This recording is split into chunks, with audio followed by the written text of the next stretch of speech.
जय श्री राम मित्रों।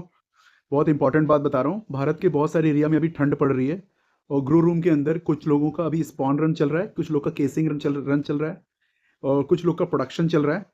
तो सबको अलग अलग टेम्परेचर मेंटेन करना है और ग्रो रूम के अंदर, और जहाँ पे जिन एरियाज में अभी बहुत ठंड पड़ रही है और आपको टेम्परेचर मान लीजिए मेंटेन करना है 23 से 25, 22 से 25 स्पॉन रन के समय में और केस रन के समय में, और बाद में आपको प्रोडक्शन के टाइम पे 15 से 17 मेंटेन रखना है।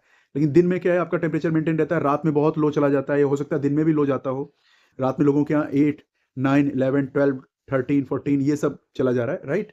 तो आपको क्या करना है, आपको अपने कमरे की साइज के हिसाब से 3-4 मतलब होल्डर और बल्ब्स लेने हैं, और येलो वाले बल्ब ले लीजिए आप, जो ज़्यादा गर्म होते हैं ना, येलो बल्ब सस्ते वाले जो आते हैं। तो आप 200 वाट के कुछ बल्ब आप 40 वाट के ले लीजिए और बल्ब होल्डर लगा के जगह जगह कमरे में लगा दीजिए। उसको रात में लगा दीजिए, शाम को 6 बजे ऑन कर देंगे आप। तो 1-1.5 घंटे के अंदर आप देखेंगे कि आपका टेम्परेचर बिफोर और आफ्टर में 4-5 डिग्री का फर्क आ जाएगा। तो आपका कितना टेम्परेचर आ रहा है आपके अकॉर्डिंग, आपको लगता है कि 2 छोटे बल्ब जला के, या 1 बड़ा 1 छोटा, या फिर 2 बड़े या 5 बड़े 4 छोटे, depending on your grow room size, आप बल्ब जला के रात भर छोड़ देंगे, सुबह 6 बजे उसको बंद कर दीजिए। तो आप देखेंगे कि आपका टेम्परेचर अपने आप ही 11-12 से उठ के अपने आप 15-17, मान लीजिए आपका 8-9-11-12 हो रहा है और 22 लाना है या 20 लाना है। तो मैं बता दूं, अगर केस रन हो रहा है या फिर आपका स्पॉन रन हो रहा है, तो उस समय तो आपका 19 से लेकर 25 तक के बीच में टेम्परेचर है तो काम चल जाएगा। और 22 से 25 तो बेस्ट होता है, लेकिन अगर 21 भी है, 22 है, तो बहुत परेशान मत होइए।